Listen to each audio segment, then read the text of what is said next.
Daily Detroit is brought to you by the community. Support our work at patreon.com/dailydetroit.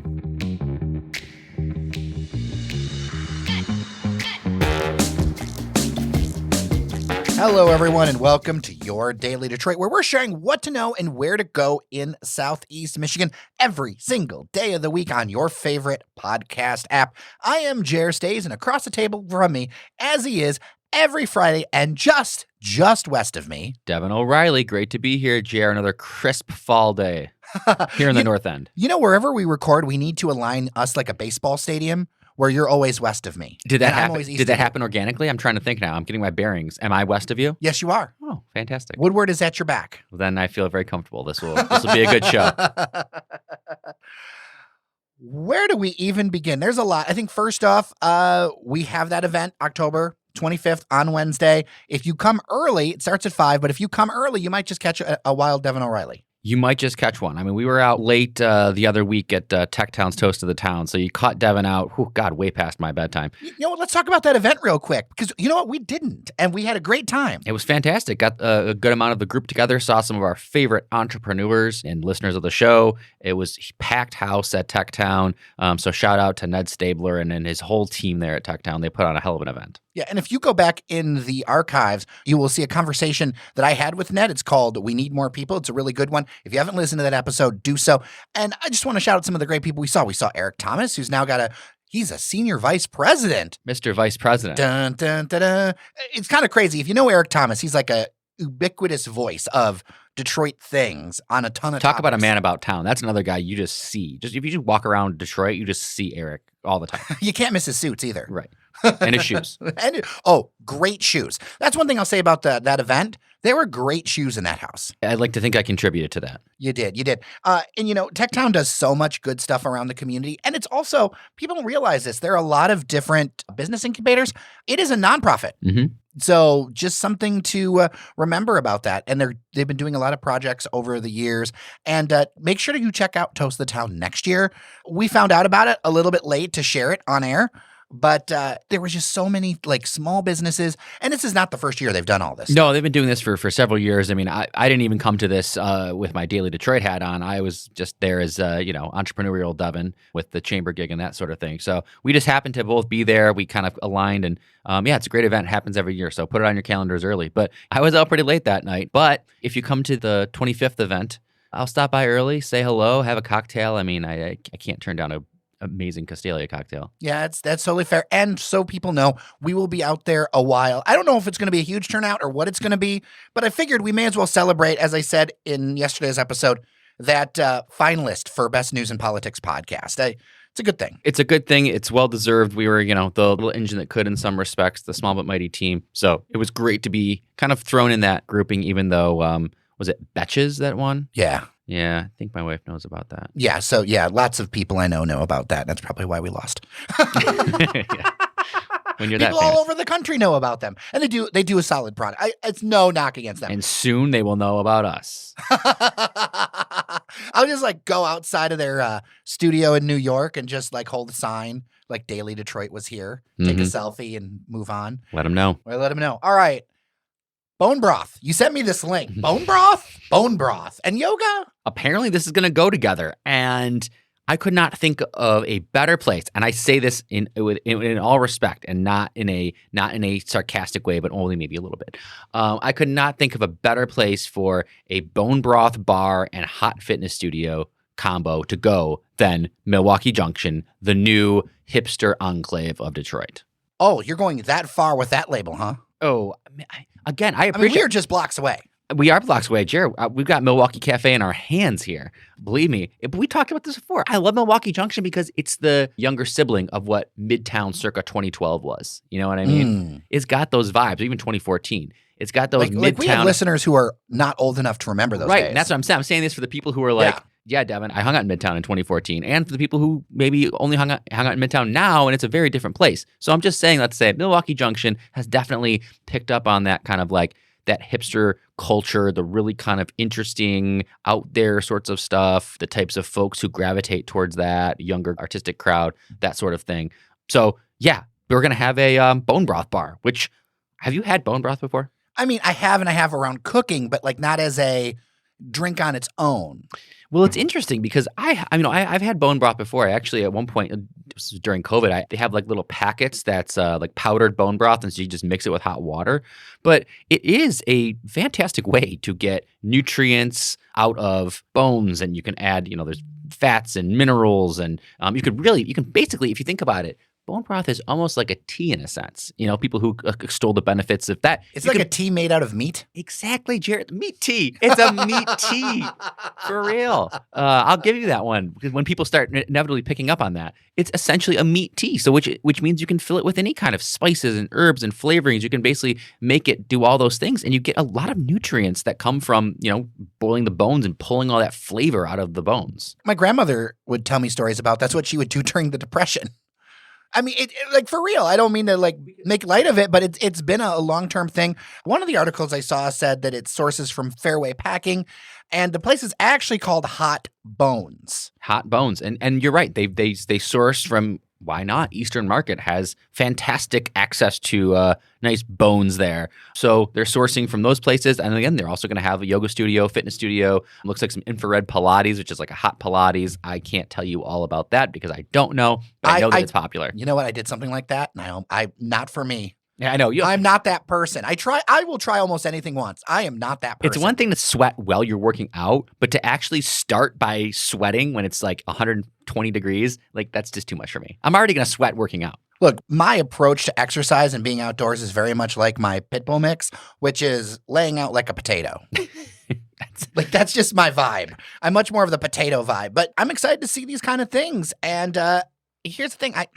You're looking at me like I am missing something. No, but I just get myself thinking of this bone broth idea, this meat tea, and I can't help but think of one of my favorite cocktails that I rarely get to try, a Bullshot. Oh. I think this goes back to like the Caucus Club. So Bullshot incorporates bone broth or beef bouillon, but it's vodka, bone broth, lemon juice, Worcestershire, Tabasco, and you drink that. You can do it on ice. You could do it hot.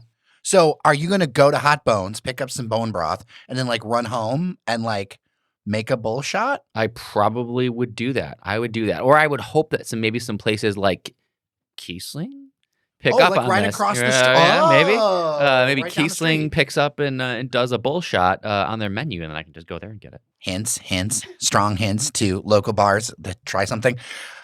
I'm interested. I wonder what they're going to do in the summer, but that's a good point. That's a good point. During the winter, I feel like this is going to be perfect this winter. Great story for this time of year. Yeah, 100%. So let's talk about something that has gotten a lot of ire online, a lot of feelings. We haven't addressed it this week because I honestly kind of wanted to wait for you to talk about it. There is a new website as part of this talent attraction thing called the MichiganLife.org. There's this $20 million campaign is part of a greater thing, right? So this ad campaign is just part of it. I know that like $20 million is a lot of money, and it is, but also from a marketing point of view, having worked in kind of certain areas, it is a lot, but it's also not a lot. Like it's kind of an in the middle kind of thing. Anyway, this website helps match you with a job or a city that you want to go to, and a lot of people online are very unhappy about it. Devon, what are your thoughts? Well, I'm going to be a little contrarian here, as you might imagine. I know it's getting a lot of snark. I understand to a certain degree the snark it's getting and the dismissiveness that it's getting. Having said that, though, I get why they're doing it, and we as like the collective, we are constantly talking about why are we losing population? How can we keep more people in Michigan? How can we attract more people in Michigan? And there's all these different disparate ideas, whether it be around education or transportation or access to quality jobs or quality of life or income, all these different things. And so there are people working on all these different aspects, infrastructure that I just mentioned. It's not like nothing's being done in any of those places, but there is also, and I think we've talked about this relatively recently, Jer, there's also this element of a narrative, creating a narrative, a positive narrative around living and having a quality life in Michigan, whether you're a single person jumping from job to job or whether you're a family who's looking to settle down and raise your kids here. There needs to be this narrative that shows you that you can do that. And again, $20 million is an absolute drop in the bucket in the grand scheme of the budget. It's not like $20 million was going to solve transportation issues at all. It might build a few feet of queue line track. Why not dedicate this amount of money to this campaign, help advance and improve that narrative? And frankly, all the people who are snarking about it aren't really helping the situation. So, I mean, not that maybe they don't want to help the situation, but I mean, part of it is telling the story of why you live here and why you enjoy it. And if you don't, I don't know. To a degree, it feels like there's a no-win situation where no matter what you do, it will never be enough. It does feel like a lot like that in conversations that we have and what we hear. And it just seems to be this sense. In Michigan, I don't know if it's because of the natural silos we have with Detroit and the region, but like we have such a hard time thinking as a state. Like it's constantly got to be, I mean, we're the size of England. Why are we giving shine to Traverse City? What about this place? Or why is Grand Rapids such a cool city? Ever been to Detroit or Ann Arbor? It's like we need to be thinking about our state as a state. Like basically, the whole Detroit versus everybody.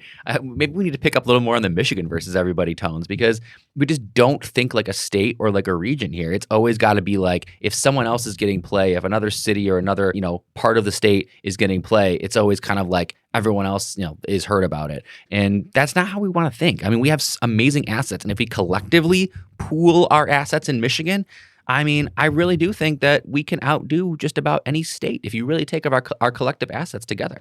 Yeah, and just for factual purposes, I was mentioning about land area with Michigan. They're within like 10,000 miles. Anyway, it's a large place. And so I feel like sometimes it's hard to feel that same identity because there's so much difference between them. Whether you go to the UP, I have family, that married in from the UP, you go west. It's kind of hard to think about it because of that size. And I think also there is a lot of frustration by people because the economic center of the state is still and is, like when I talk to leaders, it's moving west. I don't want to admit that, but it's true.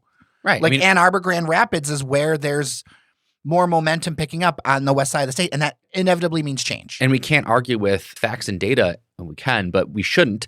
And places like Kalamazoo, Grand Rapids, places like that, those are the places where you're actually seeing either the least attrition of people or the most growth. And that's the whole game. The whole game is moving the needle on population.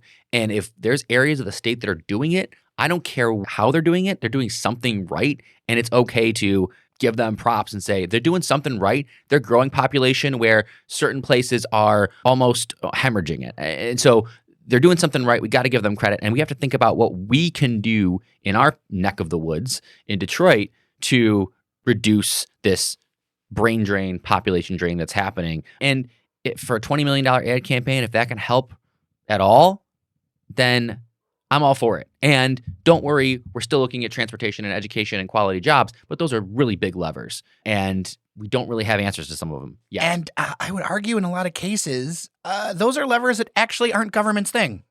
Yeah. Like they can help and influence, but at the end of the day, you need that additional investment to make some of those things happen. And that isn't necessarily the government's job. No, I think you're right. Something like transit, it may be, but other areas, it's not. Like the government doesn't create those kind of jobs. Right. Yeah. Good paying jobs, which I think, for someone like in my perspective, I think that's a huge issue is, quality of wages, the ability to, afford things. Having good paying jobs is not necessarily the government's job, but it is the government's job in some cases to help bring quality jobs here. Companies that generally pay higher wages, bring them here. And we have the government working on that in some capacity with like the MEDC and organizations like that. Like a minor one with transit is there's legislation going through to kind of actually define transit lanes. That is something that actually we didn't have a framework to do. That gives you an idea where we're at in this process. And it's going to take a lot of pressure. It's going to take time. It's also going to take understanding of what's possible and what's not. Yes, realistic expectations for what is going to happen. We're not all of a sudden going to stop using cars. I mean, that whole industry is changing. I think we are becoming more amenable to mass transportation, but we're going to forever be the motor city, whether we like it or not. Yeah. Do you think that they're taking into account quality of life issues enough with these things? Do you think that's part of it too? Do I think who is taking into account? Like these programs and this outreaches? No, and that's not what this is designed to do. If we're talking about the campaign here, you can in Michigan. They are in the sense of I see a cost of living calculator on there, and they're touting that in Michigan your paycheck goes further. I totally agree with that. I think that's one of the things we always talk about is like, grass is greener type of perspective. Go to another major city and see how far your paycheck goes. It's going to go less than in Michigan. And I know there's expensive places we talk about. Yes, very expensive rents in Detroit, but there's also places, very nice communities that are very affordable in the Detroit region. Look, Ellen Park's good enough for Kendall Jenner.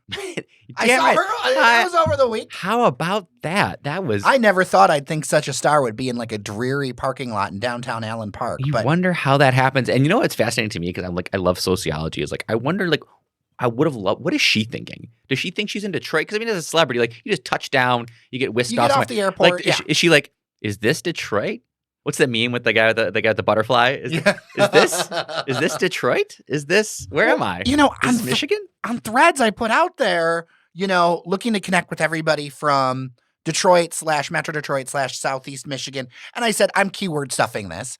But what's interesting was how many people who didn't think or know internally if they thought they were in Metro Detroit, right? Even if it's like, oh, I live in Warren, does that count? In my mind, absolutely that counts. Of course, Dearborn counts. Absolutely counts. Anything in the Tri-County area, well, you absolutely counts. You named two places that literally touch the city of Detroit, so I think that's a pretty clear right, but it's about that self-identification, for sure, right? Oh, and it's that thing where the rest of the world is just like, they just look at it as, and I don't know if you have the same experience, but when I worked corporate, I traveled, and I knew the rest of the world, it's just Detroit. They did not care about any of the other crap. Oh my God. When you go, I remember going to like CES and some of those big global shows, and like, yeah, Detroit was a much bigger name than Michigan. Like, even if you were from Lansing, you would just say, I'm from Detroit, and that they could place you.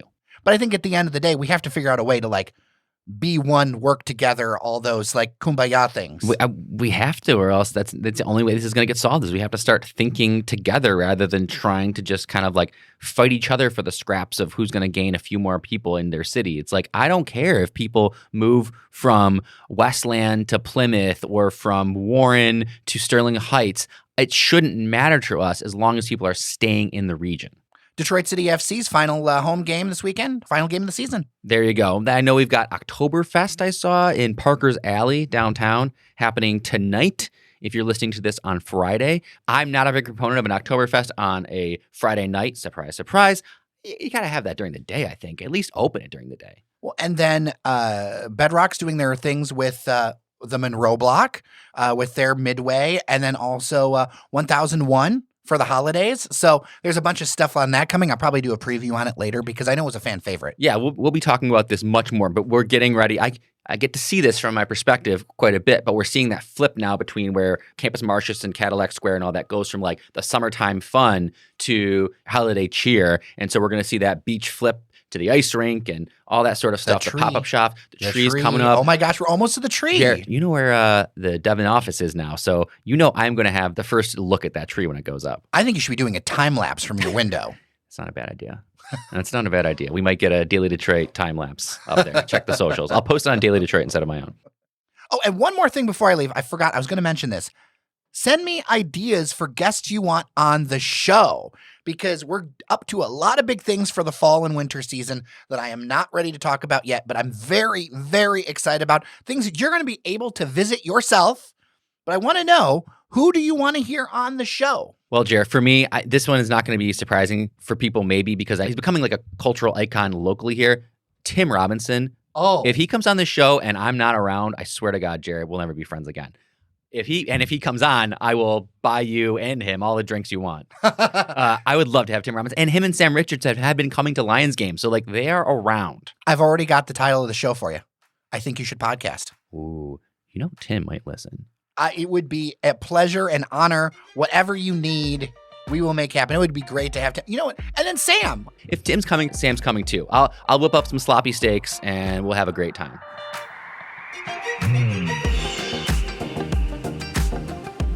With that, I am Jer Stays. I'm Devon O'Reilly.